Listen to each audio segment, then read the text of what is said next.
A horse scarred by abandonment escapes in search of freedom, but what it carries in its hooves could turn its flight into a deadly danger. When the truth begins to emerge, no one is safe. The sun had barely risen when the first golden rays slipped through the cracks of the isolated stable, partially illuminating the imposing figure of Apollo. The black thoroughbred stood tall, as he always did, watching the movements of Sunset Valley Ranch through the small openings. His defined muscles quivered beneath his glossy coat, a reflection of the superficial care he received, just enough to maintain his dazzling appearance like a living trophy on Madame Francine's shelf. The ranch's owner, though unable to admire the animal's beauty with her blind eyes, kept Apollo as the ultimate symbol of her power and influence. She was known throughout the region not only for her visual impairment, but primarily for the ruthless way she conducted her business.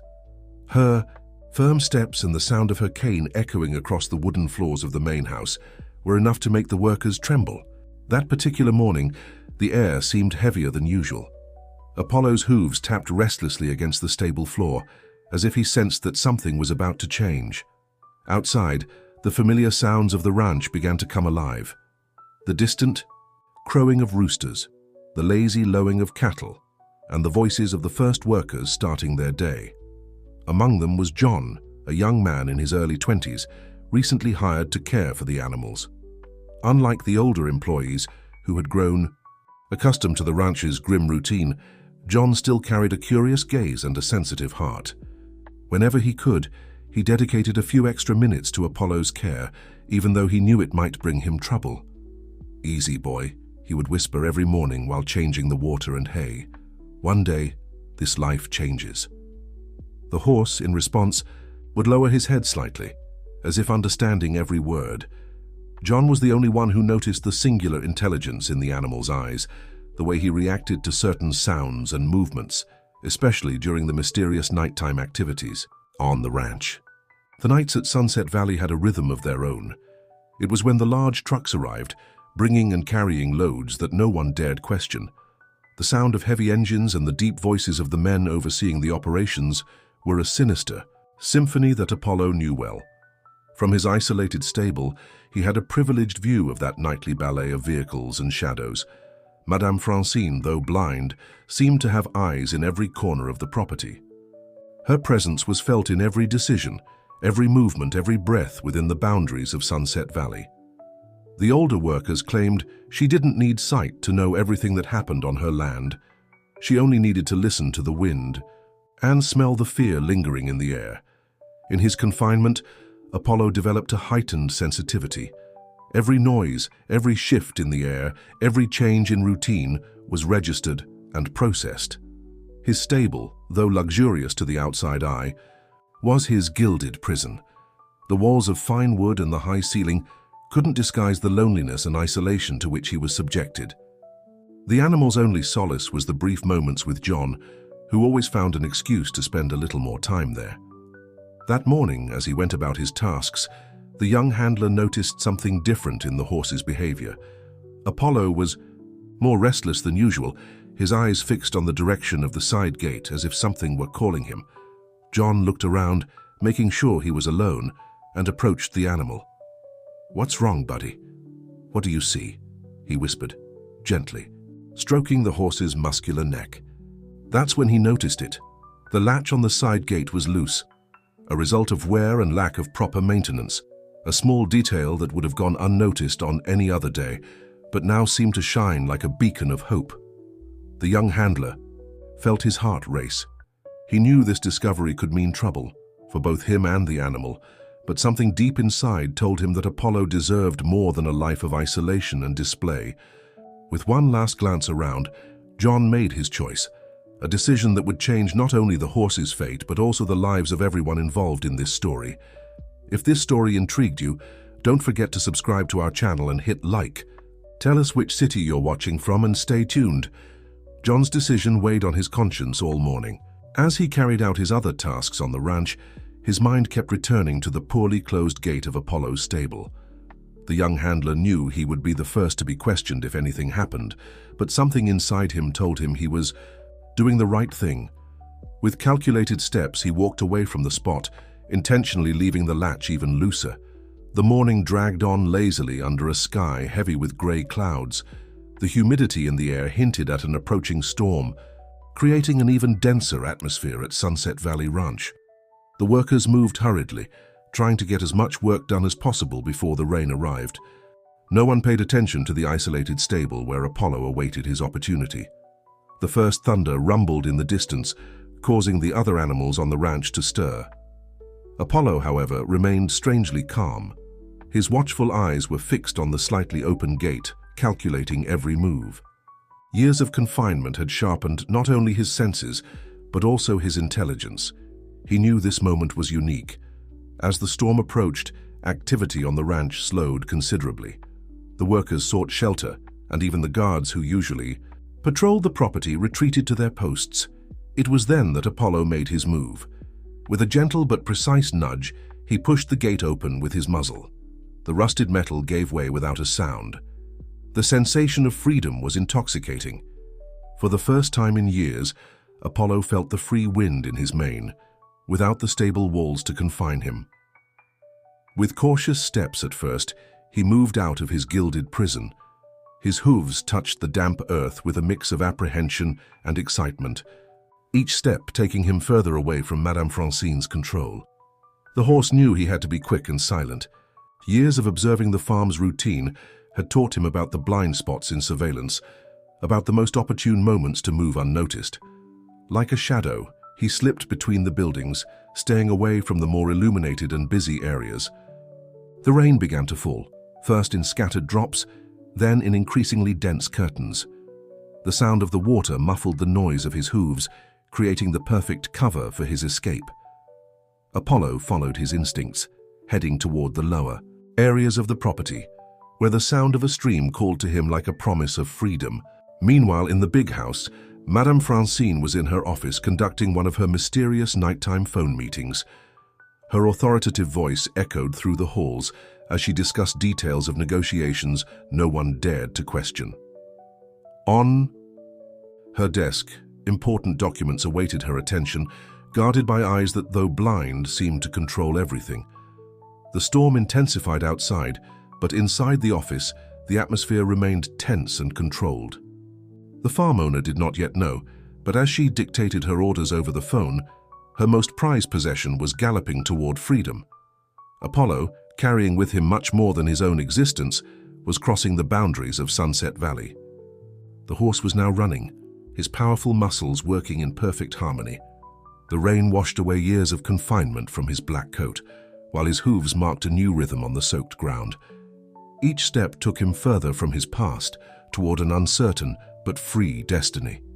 The special horseshoe on his front hoof, the one that carried secrets even he did not know, jingled softly against the ground. The night advanced, and with it, Apollo continued his journey through unfamiliar fields. The sound of the stream grew closer, guiding him like a natural beacon in the darkness. His instincts led him away from the main roads, choosing less obvious trails, always protected by the curtain of rain that showed no signs of letting up. In Sunset Valley, his absence had not yet been noticed. The workers, busy protecting themselves from the storm, had no idea that this night would mark the beginning of a series of events that would forever change the fate of everyone involved. John, in his small house on the property, silently prayed for the success of the escape he had helped make possible, while the rain continued to fall, washing away the traces left by Apollo on his journey toward freedom. The dawn found Apollo, exhausted, his legs trembling from the effort of the long night journey. The rain had ceased, leaving behind a washed-out landscape and clean air he had never experienced in Sunset Valley. His hooves were muddy, and his once impeccable coat bore the marks of his escape through the storm. But in his eyes shone something new: hope. It was in this state that Raymond found him, standing near the creek that ran through his property. The farmer had just stepped out for his morning inspection when he spotted the majestic figure of the black horse. Even covered in mud and visibly tired, it was impossible not to notice the nobility in his posture, the quality of his lineage. Raymond was known in the region for his unique way of managing his ranch, Star Valley Ranch. Their animals were treated with respect and care, and the workers labored with satisfaction, free from the weight of fear on their shoulders. It was a stark contrast to other properties in the area, especially Sunset Valley, about which stories circulated that he preferred not to comment on. "Easy, friend," murmured Raymond, slowly approaching Apollo. The horse, though exhausted, remained alert. Years of distrust were not easily undone. "You're safe here." There was something in Raymond's voice that conveyed sincerity, a kindness Apollo had only known before through John. With patience and care, Raymond managed to get close enough to assess the animal's condition. It was during this initial examination that he noticed something odd about his front hoof. The horseshoe seemed heavier than usual, and small details in its construction caught his attention. Years of working with horses had made him observant, and this was definitely not an ordinary horseshoe. "Let's take care of you first," Raymond decided, saving his observations for later. With gentle gestures, he guided Apollo to the main stable on the ranch, where other horses were already beginning their day. The contrast was immense. There was space, abundant natural light, and the fresh scent of clean hay filled the air. As he tended to the new guest, Raymond began to notice other intriguing details. Apollo reacted peculiarly to certain sounds, especially when electronic equipment was nearby. His ears moved with precision, as if programmed to detect specific frequencies. It was behavior the farmer had never seen in another horse. Anna, the veterinarian who served Star Valley Ranch, arrived late in the morning to examine the animal. She shared Raymond's admiration for the horse's quality, but also noticed concerning signs. "He's undergone some kind of specific training," she commented, observing Apollo's reactions. "And look how he keeps that hoof slightly raised. Something's bothering him." During the examination, Anna tried to check the horseshoe Raymond had mentioned, but Apollo proved surprisingly resistant. It was as if he had been trained to protect that particular element. The veterinarian made some notes on her clipboard, promising to research the matter further. The day passed peacefully at Star Valley Ranch. Apollo was gradually adapting to his new environment. For the first time in years, he could observe other horses, feel the free breeze on his coat, and experience the simple pleasure of grazing in an open field. Raymond kept a close eye on his new guest, fascinated by the mix of nobility and mystery the animal carried. That evening, while organizing the day's paperwork in his office, Raymond received a call that left him intrigued. It was from an old friend who worked in the local police. "Raymond, there's been an alert about a missing horse from Sunset Valley Ranch. Based on the description, well, I thought you should know." The rancher looked out the office window, where he could see the main stable partially illuminated by the moonlight. Apollo rested there, finally at peace after years of confinement. Something told Raymond this wasn't just a simple case of a runaway animal. There was much more to this story than met the eye. "Thanks for the heads up," he replied, choosing his words carefully. "I'll keep an eye out." After hanging up, Raymond remained in his office, deep in thought. The mention of Sunset Valley brought to mind various stories circulating in the region, rumors of shady dealings and questionable practices. Now, with Apollo on his property, he felt he was about to uncover far more than he'd like about those rumors. The news of Apollo's escape hit Sunset Valley like a bolt from the blue. Madame Francine, informed that morning, maintained her usual composure, but those who knew her well could detect the tension in her voice. "I want that animal back," she ordered, her face turned toward the window as if she could see beyond the boundaries of her property, "and find out who the incompetent was that let this happen." John, the young handler, kept himself busy with his routine tasks, trying not to show his nervousness. He observed from a distance the unusual activity on the ranch: foremen gathered, whispered conversations, mysterious phone calls. He knew it was only a matter of time before the questioning began, but something in his heart told him he had made the right choice. Meanwhile, at Star Valley Ranch, Raymond started his day earlier than usual. He first stopped by the stable, where Apollo greeted him with a soft whinny, a surprisingly new behavior for the animal. Anna, the veterinarian, arrived shortly after for a second, more detailed examination. "There's something very strange about this horseshoe, Raymond," she commented, after several attempts to examine the object more closely. By the way it's built, it seems to have an internal compartment. I've never seen anything like it in all my years of practice. The discovery only heightened Raymond's suspicions. He decided to make a few discreet phone calls, trying to learn more about Sunset Valley Ranch and its owner. The answers he received were always evasive, filled with hesitation and half-truths. No one seemed willing to speak openly about Madame Francine or her business. It was in the middle of the afternoon that the first sign of trouble appeared. A black car with tinted windows slowly passed by the entrance of Star Valley Ranch. Raymond, who was checking the fences with his employees, noticed how the vehicle slowed down as it passed the main stable. Minutes later, the same car returned, this time stopping briefly before continuing on its way. "Boss," called Peter, his oldest and most trusted foreman. "That car. I've seen it a few times near Sunset Valley. Whenever there's some strange activity over there, it shows up." The information made Raymond double his attention. He instructed his employees to keep their eyes open and report any suspicious movements. He also decided to move Apollo to a more secluded stable at the back of the property, away from the prying eyes that might pass by the main road. At night, while checking the locks on Apollo's new lodging, Raymond noticed something he hadn't seen before. Whenever his cell phone received a message or call, the horse showed a peculiar agitation, as if the device was interfering with something. Curious, he brought the phone closer to the suspicious horseshoe and noticed a slight interference on the screen. "What are you carrying, buddy?" murmured Raymond, increasingly convinced that the horseshoe was much more than a simple piece of metalwork. He decided to call Michael, a friend who worked in technology in the city. Without going into too much detail, he asked about possible devices that could be hidden in metal objects. Michael's response left him even more concerned. "There are several types of devices that can be embedded in metal, Raymond, from trackers to storage units. But why do you want to know about this?"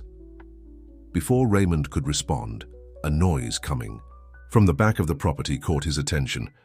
It was footsteps, the sound of people trying to approach discreetly. He quickly hung up the phone and turned off the lights in the stable, staying completely silent. Apollo, showing impressive sensitivity, remained equally quiet, his ears attuned to every sound. The footsteps grew closer, and Raymond could now make out muffled voices whispering to each other. Whoever they were, they weren't there by chance. The rancher knew he had to act fast. With silent movements, he led Apollo out of the stable, through a side door, taking him to a small grove he knew well. His heart was racing, but his hands remained steady on the reins. Years of experience with horses had taught him to stay calm even in the most tense situations. As they moved away, they could hear the sound of doors being opened in the stable they had just left. Raymond was now certain it wasn't just a runaway horse he had on his hands, but something much bigger and potentially more dangerous. The question was, how long could he protect Apollo and the secret he carried?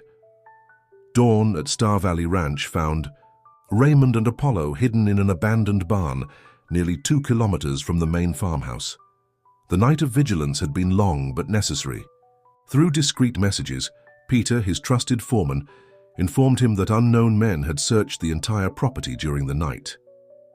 "We need to figure out what's going on," Raymond murmured to himself as he watched Apollo. The horse maintained his proud posture, even after another night of tension and movement. It was then that Raymond made a decision that would change the course of events. It was time to find out what was inside that horseshoe. Carefully, he contacted Michael, his tech-savvy friend. After explaining the situation, they arranged a discreet meeting at the workshop Michael kept in the backyard of his house in the neighboring town. The challenge now would be transporting Apollo without drawing attention. "Peter," Raymond called over the radio, using a code they had established years ago for delicate situations. "That pregnant mare needs special care. I'm taking her to town today." The foreman understood the message immediately. Within minutes, he arrived with an old transport trailer, deliberately dirty and poorly maintained on the outside, but mechanically flawless. "The men left an hour ago, boss, but they left someone watching the main entrance." Raymond nodded, having expected as much. "We'll use the old coffee trail," he decided, referring to a nearly forgotten secondary path that cut through the property behind the abandoned crops. It was narrow and rarely used, but it would allow them to leave unseen. The journey to town was tense. Raymond drove with heightened caution, constantly checking the rearview mirror. Apollo, demonstrating his extraordinary intelligence once again, remained absolutely quiet in the trailer, as if he understood the need for discretion.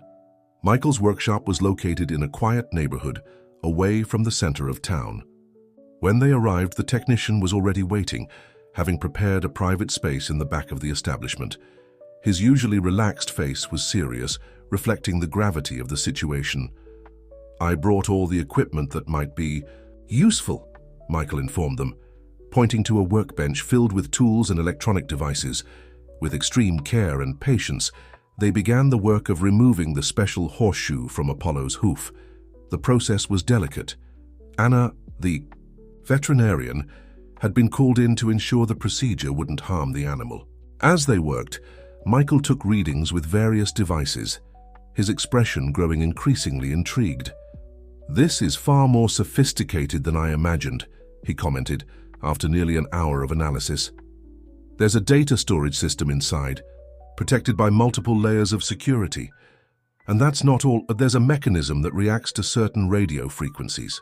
Finally, they managed to open the secret compartment in the horseshoe. Inside, they found a device the size of a memory card, but far more complex.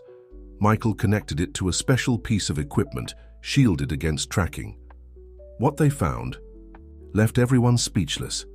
The device contained detailed records of years of operations carried out in Sunset Valley, geographic coordinates, dates, amounts, code names. There were also audio recordings, apparently captured by the device itself, during nighttime activities at the ranch. "This explains his behavior with electronic equipment," murmured Raymond, beginning to understand. Apollo wasn't just a show horse, he was a silent witness. Every time Madame Francine conducted her nighttime operations, the device recorded everything. Michael kept analyzing the data, his face growing paler with each discovery. "Raymond, this here is evidence of a massive scheme. Embezzlement, smuggling, money laundering. Big players are involved, very big players." At that moment, Raymond's phone buzzed with a message from Peter. "Boss, more men have arrived at the ranch. They're with Madame Francine, she's furious." Raymond looked at Apollo, who watched him with intelligent eyes.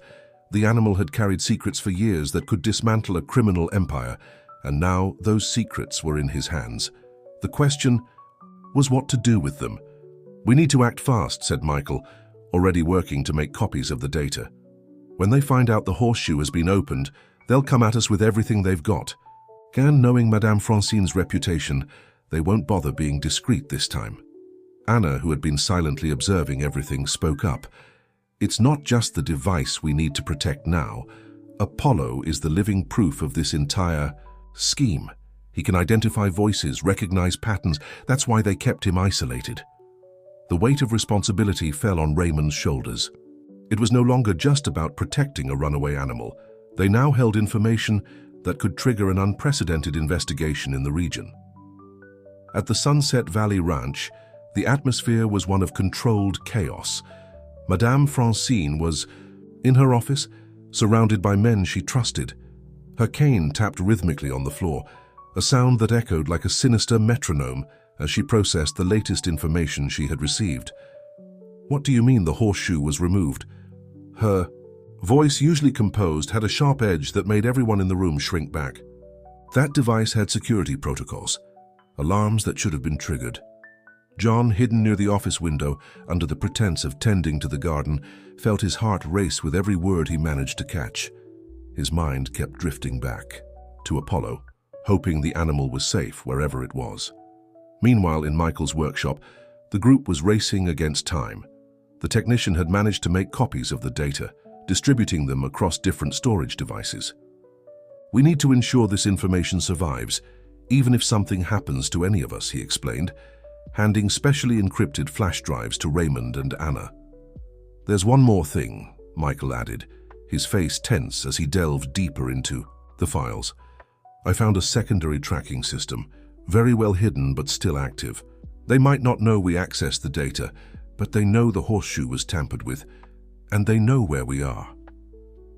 As if to confirm his words, a black car slowly passed by the street outside the workshop. Through the slats of the blinds, they could see men with earpieces carefully observing the area. "We need to get Apollo out of here," Raymond decided, his mind racing for options. Anna agreed, already reaching for her phone. "I have a friend who runs a veterinary clinic on the coast," she said. "It's far enough to buy us time, and they have the facilities to hide Apollo. I can contact them now." As they made the arrangements, Michael continued his analysis of the data. Each new discovery revealed more layers of the Sunset Valley scheme. There were records of meetings with important politicians, international financial transactions, and deals involving powerful figures in the region. "Look at this," he called out, pointing to his computer screen. "The audio recordings." Apollo wasn't just recording conversations. The device was programmed to react to specific keywords, activating more detailed recordings when certain topics were discussed. Raymond watched Apollo, amazed by the complexity of the plan. That's why they kept him isolated. He wasn't just a show horse, he was a programmed witness. Every time someone discussed business near him. "Exactly," Michael added. "And there's more. I found snippets of conversations suggesting that Madame Francine isn't the head of all this. She's important, yes, but she answers to someone even bigger." A noise at the front of the workshop interrupted the conversation. On the security monitors, they saw 3 men trying to force their way in. There was no more time for analysis or discussion. "Go out the back," Michael instructed, quickly erasing traces of his work on the computer. "There's an exit that leads to the alley. The truck is there, already fueled. I'll delay them here." "Michael," Raymond began, worried about his friend. "Go," the technician insisted. "I have security protocols for situations like this. When they come in, they won't find anything useful. But you need to protect Apollo and this evidence." Anna was already guiding the horse toward the back exit, while Raymond helped erase the last traces of their work. The sound of metal being forced at the entrance grew louder. "Keep the flash drives separate," Michael reminded them as his friends prepared to leave. "And don't try to contact me. I'll meet you when it's safe." Raymond and Anna barely had time to thank him before disappearing down the alley with Apollo. Behind them, they could hear the sound of the workshop door finally giving way. Michael, now alone, took a deep breath and prepared to face the intruders, knowing that every minute he delayed them was crucial for the safety of his friends and the information they had uncovered. The sun was beginning to set on the horizon, painting the sky in shades of orange as the truck quickly moved away from the city. In the passenger seat, Anna held her bag tightly, where one of the flash drives was hidden. Raymond kept his eyes on the road, alert for any sign of pursuit. Night fell quickly as the truck traveled along back roads, avoiding the main routes. Anna constantly checked the offline GPS, ensuring they were on the safest path to the coastal veterinary clinic. Beside her, Raymond drove with focus, his years of experience in night rides now serving a different kind of escape. In the cargo compartment, Apollo remained surprisingly calm, as if he understood the gravity of the situation. The gentle sway of the vehicle and the rhythmic sound of the tires on the dirt road were the only noises breaking the tense silence of the journey. "We need to stop at some point," said Anna, checking the encrypted messages she had exchanged with her colleague at the veterinary clinic.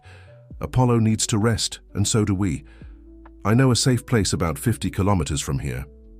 Raymond nodded, but before he could respond, his phone vibrated with a message from Peter. "Boss, they took John. They're interrogating everyone at the ranch." Michael also disappeared from the workshop, but he left a coded message, said he's safe. The news about John made Raymond's stomach churn. The young caretaker had risked everything to help Apollo, and now he was paying the price. Anna, noticing the change in her friend's expression, took the phone to read the message. "We can't go back," she said, firm but gentle. "John knew the risks. The best way to help him now is to make sure this whole scheme comes to light." In Sunset Valley, the situation was tense. John was sitting in the old library of the main house facing Madame Francine, who remained standing, her cane firmly planted on the wooden floor. Even without being able to see, she seemed to see right through the young caretaker's soul. "You were always different from the others," she said, her voice carrying an almost maternal tone. that made everything even more unsettling. You always cared too much about that horse. Now tell me, John, where did Apollo go? The young man remained silent, his hands trembling slightly on his lap. He knew every minute he could buy was precious for Apollo and the others to escape. Madame Francine, interpreting his silence, gave a cold smile. You know, John, you remind me of someone I knew a long time ago. Someone who also thought they could change things, make a difference. Do you want to know what happened to that person? Before she could continue, one of the foremen hurriedly entered the library. Madame Francine, we found tracks. They're heading toward the coast. The news seemed to awaken something in the rancher. Her posture shifted subtly and she turned to the window as if she could see beyond the dark horizon. Prepare everything. I want 3 teams following different routes. They must not reach the coast. Meanwhile, in the moving wagon, Anna began to notice something strange in Apollo's behavior. The horse was more agitated, his hooves rhythmically tapping against the floor of the cargo compartment. Raymond, stop for a moment, she requested. Something's wrong. They found a hidden detour among the trees and stopped. Anna went to check on Apollo and discovered that the animal was reacting to a sound the humans could barely perceive, a very low, almost imperceptible hum. It's some kind of tracker, she concluded, running a frequency detector that Michael had given them. There must be a secondary device we didn't find. Raymond cursed under his breath. They needed to act fast. With Anna's help, he began to examine every inch of Apollo's body, searching for anything suspicious. That's when they noticed it. There was a small, almost imperceptible scar near the animal's mane. It must have been surgically implanted, murmured Anna, her experienced fingers probing the area. No wonder they kept him so isolated. He wasn't just a walking recorder, he was a complete surveillance system. The sound of engines in the distance made everyone tense up. Headlights began to dot the main road a few kilometers away. Raymond knew they had to make a crucial decision: continue toward the coast, where they would be expected, or completely change their route. Anna grabbed her veterinary equipment from her bag. I can try to remove the device right here, but it will be risky. I don't have proper anesthesia and we'll need light. How long? Asked Raymond, already turning on his phone's flashlight. 15 minutes at least, and it will leave traces that any vet could follow. Raymond looked at Apollo, who stared back at him with those deep, intelligent eyes. The animal had spent years being used as a tool for espionage, carrying secrets that could destroy powerful people.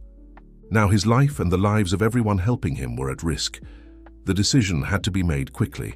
The sound of the engines was getting closer, and every minute was precious.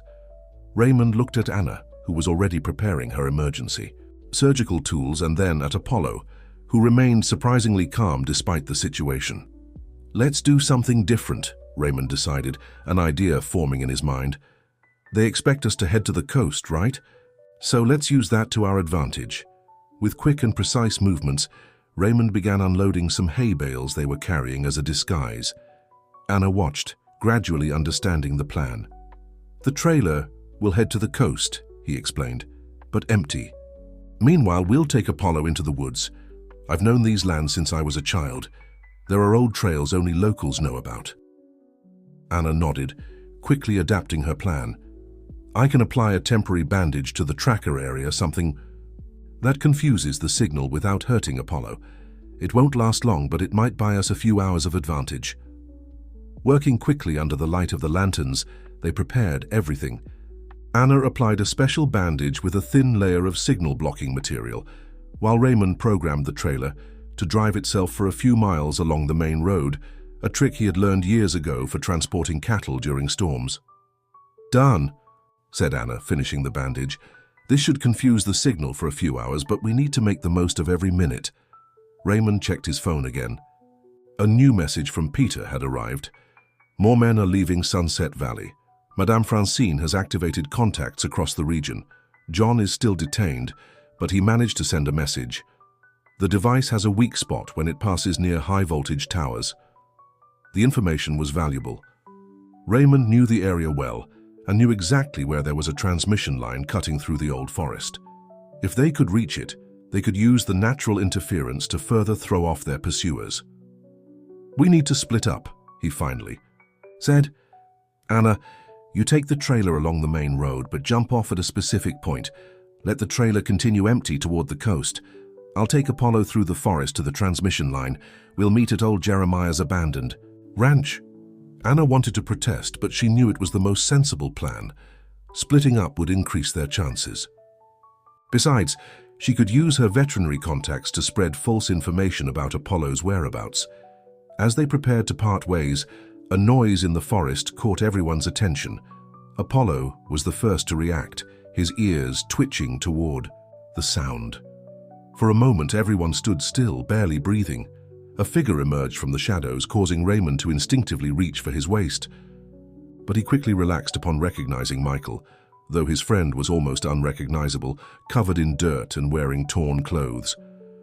"I managed to throw them off," said Michael, panting, "but not for long. I have important news about the data we recovered." Quickly, Michael explained that he had discovered more about the structure of the criminal scheme. "It's not just about money laundering or smuggling. They're using farms like Sunset Valley for a much larger network. And Madame Francine, she's just a pawn in the game. There are much bigger players behind all this." The sound of engines grew closer. There was no more time for detailed explanations. The group needed to split up immediately. "Michael, go with Anna," instructed Raymond. "You two have a better chance of going unnoticed together. I'll take Apollo through the woods." "But you can't go alone," protested Anna. "If something happened—" "That's exactly why I need to go alone," interrupted Raymond. "I'm the only one who knows these old trails well, and if they catch us, the fewer people who know the way, the better." There was no more time for debate. The headlights could already be seen in the distance, approaching rapidly. With quick hugs and words of caution, the group separated. Anna and Michael headed for the wagon, while Raymond guided Apollo into the darkness of the woods. The horse, once again demonstrating his extraordinary intelligence, followed Raymond silently, his hooves barely making a sound on the leaf-covered ground. Behind them, they could hear the sound of the wagon departing, following the established plan. Raymond knew the next few hours would be crucial. They needed to reach the transmission line before Anna's bandage lost its effect, and before Madame Francine's men realized they had been deceived. Meanwhile, somewhere in the night, Anna and Michael were following their own dangerous path, carrying with them part of the evidence that could change everything. The dense forest swallowed the sounds of the night as Raymond guided Apollo along, ancient trails nearly erased by time. The farmer navigated by natural landmarks he had known since childhood, a particular rock here, a centuries-old tree there. The horse followed him with impressive confidence, its hooves finding safe paths, even in near-total darkness. Anna's special bandage seemed to be working. There were no signs of close pursuit. Still, Raymond kept all his senses on high alert. Years of working with horses had taught him to notice subtle changes in the environment, and now that skill could mean the difference between success and failure. Somewhere ahead, the low hum of high-voltage power lines began to make itself known. Raymond checked his watch. It was just over an hour until dawn. They needed to reach the interference zone before daylight made their movements more visible. Meanwhile, on the main road, Anna and Michael were executing their part of the plan. The empty trailer was heading toward the coast, leaving a false trail for their pursuers. The couple had abandoned the vehicle a few miles back as planned, and were now moving discreetly along back roads in an old pickup truck borrowed from one of Anna's contacts. "We need to deliver this evidence as soon as possible," said Michael, checking for the 1,000th time the flash drive secured in his pocket. "Every minute that passes is another chance for Madame Francine to activate her contacts." Anna silently agreed, focused on driving. Her phone, set up with a disposable SIM card, received a message. It was from her colleague at the veterinary clinic on the coast. "They've already passed through here," the text said. "They're setting up roadblocks on all the main highways." At Sunset Valley Ranch, the situation was growing increasingly tense. John, still detained in the library, could hear fragments of the tense conversations happening in the hallway. Madame Francine was in her office, and the sound of her cane tapping rhythmically on the floor echoed through the house like a harbinger of a storm. "Ma'am," said one of the foremen, hurriedly entering the office. "The trailer was seen heading toward the coast, but our men suspect it's a distraction. We found fresh tracks leading into the old forest. Madame Francine was silent for a moment, her expression unreadable. When she finally spoke, her voice had a different tone, almost amused. "So Raymond knows the old trails? Interesting. Call the colonel. Tell him we need air support at dawn." In the woods, Raymond and Apollo continued their journey. The hum of the high-voltage power lines was stronger now, and the farmer could feel the electricity in the air. It was then that Apollo began to exhibit strange behavior, his ears twitching erratically. "What is it, buddy?" whispered Raymond, stopping to observe the animal more closely. That's when he realized the implanted device was reacting to the electromagnetic field from the transmission towers. It was more than just a tracker. It seemed to be trying to establish some kind of communication. Curious, Raymond grabbed his phone. As expected, there was no signal, but the device displayed peculiar behavior, with the screen flickering in irregular patterns. "So, this is how you worked," he murmured, beginning to better understand the sophisticated spy system Apollo was carrying. A distant noise made both of them freeze. It was the unmistakable sound of engines, not on the road but within the woods. Someone else knew those old trails and was approaching with vehicles prepared for rough terrain. Raymond knew they needed to change their strategy.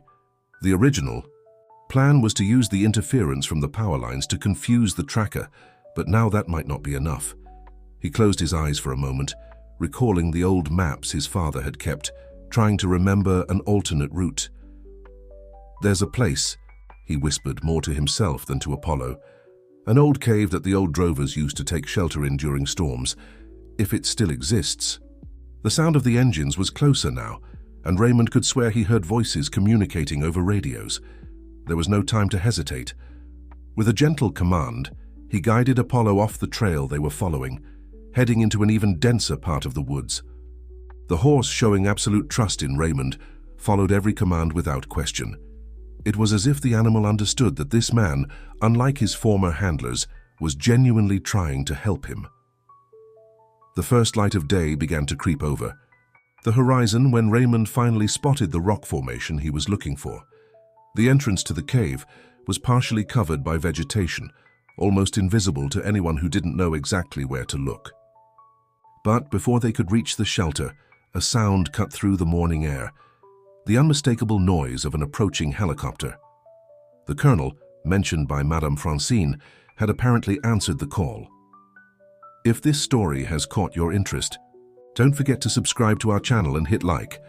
Let us know which city you're watching us from, and let's continue. The rising sun painted the sky in shades of orange as Anna and Michael arrived in a small rural town, miles away from where they had left Raymond and Apollo. The plan was to contact someone Michael knew, someone with enough connections to ensure the evidence reached the right authorities. "We need to be quick," said Michael, as Anna parked the pickup truck behind a still-closed cafe. "I have a contact. Here, an investigative journalist. She has a history of exposing powerful people and knows how to protect her sources." Meanwhile, in the cave, Raymond and Apollo took refuge in the shadows. The helicopter made low passes over the area, its blades stirring the treetops. The sounds of engines and voices were closer now. Madame Francine's men were closing in. The farmer knew they had to keep moving. The cave was only a temporary hideout, and the device on Apollo, even with the interference from the power lines, could still give away their location. It was then that he noticed something interesting. The rocky walls of the cave seemed to amplify certain frequencies while blocking others. "That's it," he murmured, recalling John's words about the device's weakness. If they could use the tracker's own technology against their pursuers. In Sunset Valley, Madame Francine was receiving constant updates on the situation. John, still under surveillance, watched the activity with a mix of worry and hope. It was then that one of the farmer's trusted men hurried into the office. "Ma'am, we have a bigger problem," he said, his voice tense. "We've just received word that someone is trying to access your overseas accounts. The security protocols have been activated." The news made Madame Francine rise abruptly, her cane clattering to the floor with a dull thud. "Impossible," she whispered. "That device didn't just have audio recordings. It had all the passwords, all the access codes." In town, Anna and Michael met with Claire, the investigative journalist. In her small office at the back of an old store, she examined the evidence with experienced eyes. "This is much bigger than we imagined," said Claire after a few minutes of analysis. "It's not just about Sunset Valley or Madame Francine. There's an entire network of ranches being used as a front for international operations. The device you found was part of a much more complex system." Michael nodded, connecting his laptop to show more details. Each ranch has its own method of collecting information. In Sunset Valley, they used Apollo. In others, they might have different systems. The important thing is that now we have the means to prove everything. In the cave, Raymond had devised a risky plan. Using his knowledge of acoustics, learned years ago when he helped build barns, he began positioning Apollo at specific points in the cavern where the echo from the rocky walls created peculiar sound patterns. The device on the animal's body reacted to each new position, creating interferences that propagated unpredictably. It was like creating a distortion field, confusing the signals that their pursuers were trying to track. Outside, Madame Francine's men were starting to have trouble with their equipment. The signals were coming from all directions, making it impossible to determine the exact location of the target. The helicopter also reported difficulties with its navigation instruments. "Something is interfering with all the systems," the pilot reported over the radio. "It's as if there are multiple signal sources." In her office, Madame Francine received the news with growing frustration. Years of careful planning were falling apart. The device that was supposed to merely record information had become a threat to her carefully built empire. "Madam," called another employee, entering the office, "we just received some information. There are suspicious movements in several bank accounts linked to the organization. Someone is using the access codes to trace the entire financial scheme." The news hit Madame Francine like a physical blow. She knew that once the transactions were exposed, there would be no turning back. The system she had helped build, based on constant surveillance and absolute control, was being used against her. In the cave, Raymond realized his plan was working. The sounds of pursuit were more distant now, muddled by the interference being created. Apollo, as if understanding his role in this crucial moment, remained perfectly still in the positions indicated by Raymond, his body serving as a living antenna, redistributing and confusing the signals he had so long helped to collect. Claire, the investigative journalist, worked quickly on her computer, her fingers flying over the keyboard as she organized the information Anna and Michael had brought. Her small office, usually quiet at that hour of the morning, buzzed with nervous energy. "Did you grasp the genius of this?" she asked, her eyes shining with the excitement of discovery. The device in Apollo wasn't just a passive recorder. It was part of a living authentication system. The passwords and access codes changed constantly based on the horse's movement patterns. Michael stepped closer to the screen, analyzing the data. That's why they kept him isolated. Every step, every movement Apollo made generated new security sequences. It was the perfect vault. No one would suspect that a horse carried the keys to a financial empire.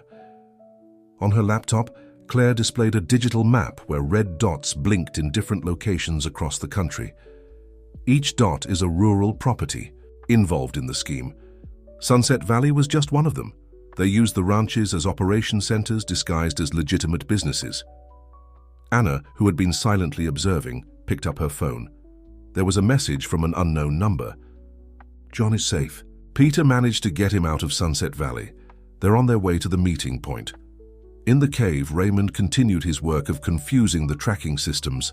The sun was already high in the sky, but the density of the forest and the rocky walls offered protection from the heat and unwanted eyes. Apollo, ever alert, reacted to the slightest external sound. Then something unexpected happened. The device implanted in the horse began to emit a different hum, more intense. Raymond realized it wasn't just interference, it was a response to something happening elsewhere. In Claire's office, Michael let out a surprised exclamation. "The codes! They're authenticating automatically. The system is recognizing Apollo as the primary source and granting access to all accounts." The journalist quickly began documenting everything. Every transaction, every connection, every suspicious financial movement was exposed as the system recognized the presence of its original authenticator, Apollo. In Sunset Valley, chaos ensued. Employees rushed back and forth, phones rang incessantly, and Madame Francine, for the first time in years, seemed to have lost control of the situation. "Ma'am," called her closest aide, his voice trembling. "The accounts, all of them, are being exposed. International partners are reaching out. They want explanations." Madame Francine stood by the window of her office, her cane now firmly gripped. The empire she had spent decades building was crumbling in a matter of hours, and all because of a horse she had considered merely a status symbol. In town, Claire had already activated her contacts in the press and investigative agencies. "This is going to be an earthquake," she said, as she prepared a complete dossier with all the evidence. "We need to ensure the story is published simultaneously across different outlets. The more exposure, the safer it is for everyone involved." Anna received another message, this time from one of Raymond's contacts. "Sheriff Thompson is on his way to Sunset Valley with search and seizure warrants. The operation begins in 1 hour." Michael continued monitoring the data flow. "It's incredible," he remarked. "The device in Apollo wasn't just a security system. It was a guarantee, an insurance policy. If something went wrong, if someone tried to betray the scheme, all it would take was for the horse to be found by someone who understood the technology. And the entire system would self-destruct," Claire added, "exposing everyone involved." Madame Francine created her own downfall by trying to protect herself. In the cave, oblivious to all these events, Apollo continued his silent resistance. Every movement, every beat of his heart, contributed to dismantling the scheme that had kept him imprisoned for so long. Raymond, noticing the change in the device's behavior, began to understand that something bigger was happening. The helicopter had moved away, and the sounds of pursuit gradually faded. It was as if the pursuers had received new orders, more urgent than capturing a runaway horse. The sun was already high when the first police vehicles began to arrive in Sunset Valley. Sheriff Thompson, known for his integrity and determination, was personally leading the operation. The ranch workers watched in silence as investigative teams spread across the property. Madame Francine remained in her office, her posture still haughty despite the circumstances. When the sheriff entered, he found her seated in her usual chair, her cane resting beside her. "Madame Francine," he began, his voice professional and controlled, "we have warrants for the seizure of documents and electronic equipment. We will also need access to all financial records of the property." In Claire's office, the activity was intense. Journalists from various outlets arrived discreetly, receiving copies of the dossier prepared with the collected evidence. The story was about to explode on a national scale. "I just received confirmation," said Michael, checking his laptop. "The financial authorities have already frozen all accounts identified in the scheme. Apollo's authentication system has opened all the doors." Anna, who maintained constant contact with her veterinary colleagues, received even more surprising news. They're finding similar devices on other ranches, some in horses, others in different animals. It was an entire network of surveillance and control. In the cave, Raymond noticed a significant change in the environment. The sounds of pursuit had completely ceased, replaced by an almost surreal silence. Your phone, which had no signal, due to the remote location, suddenly started receiving a flood of messages. "Hey, it's almost over," he whispered to Apollo, gently stroking the horse's neck. The animal responded with a soft whinny, as if understanding the weight of those words. In Sunset Valley, John and Peter watched from a safe distance, hidden, as police teams moved in and out of the property, carrying boxes of documents and equipment. The other employees, finally free from the fear that had kept them silent for so long, began sharing their own stories with the investigators. Claire, in her office, was receiving updates from various sources. "The scheme was even bigger than we imagined," she explained to Anna and Michael. "They used the ranches as collection points for information on politicians, business people, powerful individuals. Every animal equipped with a device was a silent witness, recording conversations and deals that happened far from the public eye." Michael continued analyzing the technical data. The system was brilliant in a twisted way. The animals were handpicked, show horses, purebred dogs, even exotic birds. Animals that naturally attracted attention and status, but no one would suspect were part of a spy network. Anna received a new message from Raymond, confirming his exact location. "He and Apollo are safe," she announced, sighing in relief. "We can send a team to pick them up now." In Madame Francine's office, the rancher finally broke her silence. "You don't understand," she said, her voice tinged with bitterness and resignation. "This doesn't end with me. There are others far more powerful who won't let this story come to light." Sheriff Thompson, however, had a ready response. "Ma'am, at this very moment, this same operation is happening at dozens of other properties across the country. Your powerful partners are just as exposed as you are." In the city, Claire was putting the finishing touches on her report. The story would be published simultaneously across multiple media outlets, making any attempt to suppress it impossible. "We'll call it Operation Silent Witness," she decided, a small smile on her lips. Michael, still absorbed in the technical data, made one last interesting discovery. The device in Apollo, it wasn't just programmed to collect information. There was a kind of consciousness protocol. If it detected very specific patterns of corruption or illegal activities, it would automatically begin the process of exposure. "So it wasn't a coincidence," concluded Anna.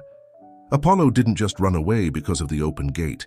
The system they implanted in him was programmed to seek an exit when the evidence reached a certain level."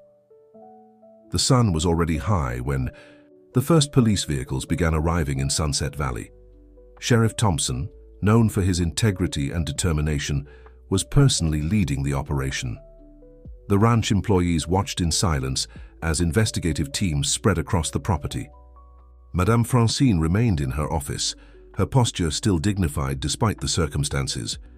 When the sheriff entered, he found her seated in her usual chair, her cane resting beside her. "Madame Francine," he began, his voice professional and controlled, "we have warrants for the seizure of documents and electronic equipment. We will also need access to all financial records of the property." In Claire's office, the activity was intense. Journalists from various outlets discreetly arrived, receiving copies of the dossier prepared with the collected evidence. The story was about to explode on a national scale. "I just received confirmation," said Michael, checking his laptop. "The financial authorities have already frozen all accounts identified in the scheme. Apollo's authentication system opened all the doors." Anna, who maintained constant contact with her veterinary colleagues, received even more surprising news. "They're finding similar devices in other ranches, some in horses, others in different animals. It was an entire network of surveillance and control." In the cave, Raymond noticed a significant change in the environment. The sounds of pursuit had completely ceased, replaced by an almost surreal silence. His cell phone, which previously had no signal due to the remote location, began receiving a flood of messages. "It's ending," he whispered to Apollo, stroking the animal's neck. The horse responded with a soft whinny as if understanding the meaning of those words. In Sunset Valley, John and Peter watched from a distance, safely hidden as police teams moved in and out of the property carrying boxes of documents and equipment. The other employees, finally free from the fear that had kept them silent for so long, began sharing their own stories with the investigators. Claire, in her office, was receiving information from various sources. "The scheme was even bigger than we imagined," she explained to Anna and Michael. "They used the ranches as collection points for information on politicians, business people, and powerful individuals. Every animal equipped with a device was a silent witness, recording conversations and deals that happened far from the public." Michael continued analyzing the technical data.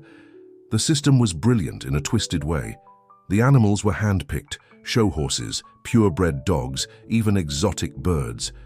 Animals that naturally attracted attention and status, but that no one would suspect were part of a spy system." Anna received a new message from Raymond, sharing his exact location. "He and Apollo are safe," she announced, sighing in relief. "We can send a team to pick them up now." In Madame Francine's office, the rancher finally broke her silence. "You don't understand," she said, her voice carrying a mix of bitterness and resignation. "This doesn't end with me. There are others, far more powerful, who won't let this story come to light.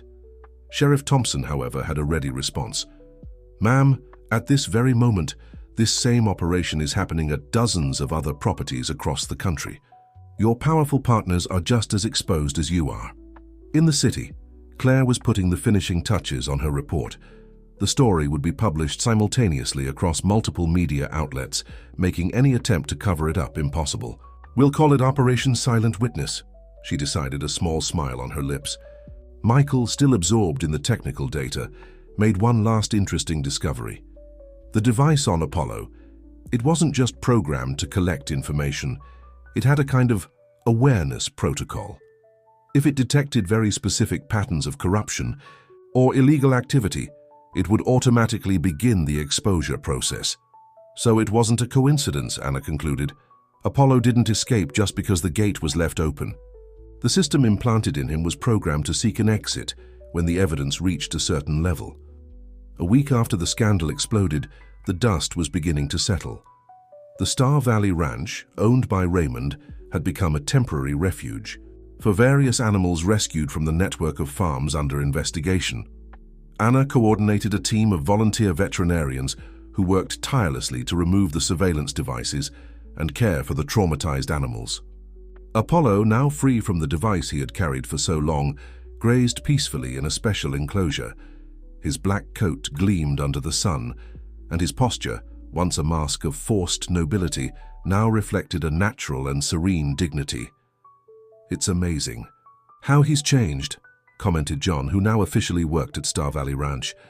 The young handler watched the horse with admiration, noticing how his behavior had become more relaxed, more natural. "It's like he can finally be himself." Raymond silently agreed. Apollo's transformation was a powerful symbol of everything that had happened. The horse, once kept in isolation as a tool for espionage, now interacted freely with other animals, displaying a sociability no one had suspected he possessed. In town, Claire's office had turned into an improvised operations center. The journalist continued to receive new information and testimonies, while Michael worked on a detailed technical report about the discovered surveillance system.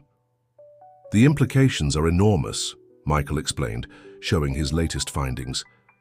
"It wasn't just a spy system. It was a sophisticated social control network.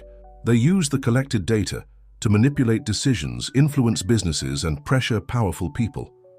Claire nodded, typing rapidly on her computer. "And the most surprising thing is that the system itself developed a kind of ethical consciousness. The self-destruction protocols weren't random. They were activated when the volume of corrupt activities reached critical levels." Peter, Raymond's foreman, arrived with more news from Sunset Valley. The ranch had been turned into a base of operations for the investigations, and each day brought new discoveries. The control room in the basement revealed connections to other properties in different states, all part of the same network. "The investigators found records dating back over a decade," he reported. "Madame Francine didn't create the system. She was part of it, just like other ranchers and business people. It was a network that fed on people's vanity and desire for status." Anna, who had arrived for a meeting with the group, brought her own observations. "Every animal we examined tells a different story," she said. "Some had carried devices for years, others were newly integrated into the system. But all were chosen for specific traits that made them perfect for the role." The veterinarian showed photos of various animals that had been rescued: show horses, award-winning purebred dogs, rare exotic birds. Each had been selected not only for their monetary value, but for their ability to move through specific environments without raising suspicion. "What impresses me," she continued, "is how they underestimated the very nature of the animals. They programmed the devices to respond to patterns of corruption, but they didn't anticipate that the animals themselves would develop resistance behaviors." Michael agreed, pulling up data on his computer. The devices recorded not only audio and digital data, but also patterns of animal behavior. In several cases, we found evidence that the animals developed ways to interfere with the recordings, whether through specific movements or strategic positioning. John, who was attending the meeting, recalled how Apollo always seemed more agitated, during the nighttime activities in Sunset Valley. He was trying to warn us, the young man said. All those behaviors we thought were strange were actually signs. Claire received a new message on her phone. It was from a source in the judicial system. The first arrest warrants were being issued. The surveillance farm network was being dismantled, and its operators would face the consequences of their actions. But there's still a lot of work ahead, Raymond reminded them. Dozens of animals need to be rescued, devices need to be removed, and an entire network of corruption needs to be exposed. The group agreed. What had started with the escape of a horse had turned into something much bigger, an opportunity for real change, for justice. 6 months had passed since Apollo's story came to light. Star Valley Ranch had been transformed into a rehabilitation center for rescued animals, with Anna coordinating a permanent team of dedicated veterinarians. The place that was once just a model farm now symbolized hope and new beginnings. Apollo, fully recovered from the surgery that removed his surveillance device, had become a sort of mentor to the other animals arriving. His calm presence and gentle demeanor helped soothe frightened and traumatized horses, as if he understood perfectly what they had been through. "It's amazing how he's changed," John commented, watching the black horse guide a group of newly arrived foals across the pasture.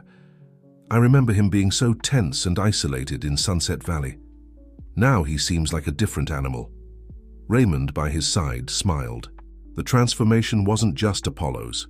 They had all changed.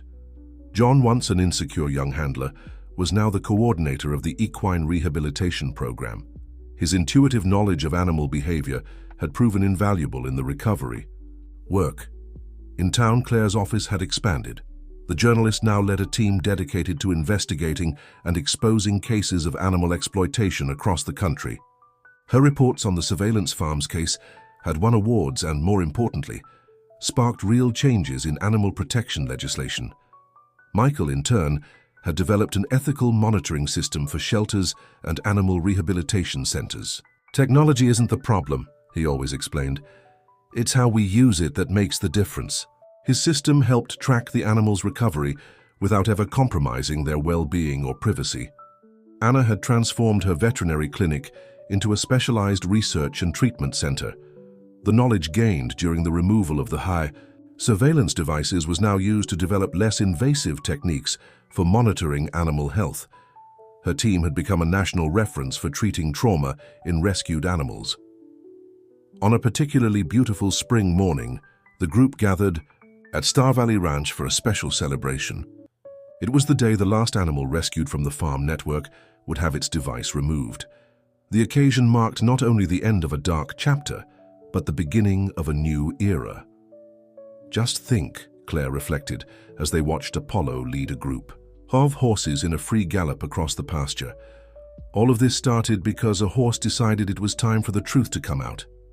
"It wasn't just that," Anna gently corrected. "It started because people like John had the courage to do the right thing. Because Raymond chose to trust his instinct to protect an animal in need. Because all of us decided that some truths need to be revealed, no matter the cost." In the pasture, Apollo stopped his run, lifting his head majestically against the horizon. The morning sun made his black coat shine with bluish reflections, and his posture, once a mask of imposed nobility, now reflected a natural and true dignity. "You know what's most amazing?" John commented, his voice filled with emotion. "He chose to stay. After we removed the device, after everything was over, he could have gone anywhere, but he chose to stay here, helping other animals recover." Raymond nodded, deeply understanding the significance of that choice. Apollo had transformed his imprisonment into purpose, his pain into healing for others. The horse once used to collect dark secrets now helped guard something far more precious, the hope of a fresh start for traumatized animals. The group watched in silence as Apollo led his small herd back to the stables. Each step of the black horse was a declaration of freedom, each movement a celebration of his new life. The sun began to set on the horizon, painting the sky with shades of orange and pink, as if nature itself wanted to celebrate that moment. "True nobility," Anna said softly, "isn't in titles or appearances. It's in the ability to turn adversity into strength to use our own experiences to help others. Apollo, as if understanding her words, lifted his head and whinnied gently. The sound echoed across the fields of Star Valley Ranch, no longer a cry of captivity, but a song of freedom. A reminder that sometimes the greatest changes begin with a simple act of courage, whether it's a horse deciding to run free or people choosing to make a difference. End of story. Dear listeners, Apollo's journey teaches us that true freedom comes when we choose to use our own experiences to light the way for others. If this story touched your heart, be sure to subscribe to our channel and share it with those who also need to hear about hope and new beginnings. Leave your like and tell us in the comments which moment of this story touched you the most. We have many more inspiring stories to share, stories that, like Apollo's, remind us of the transformative power of truth and courage. See you in the next video.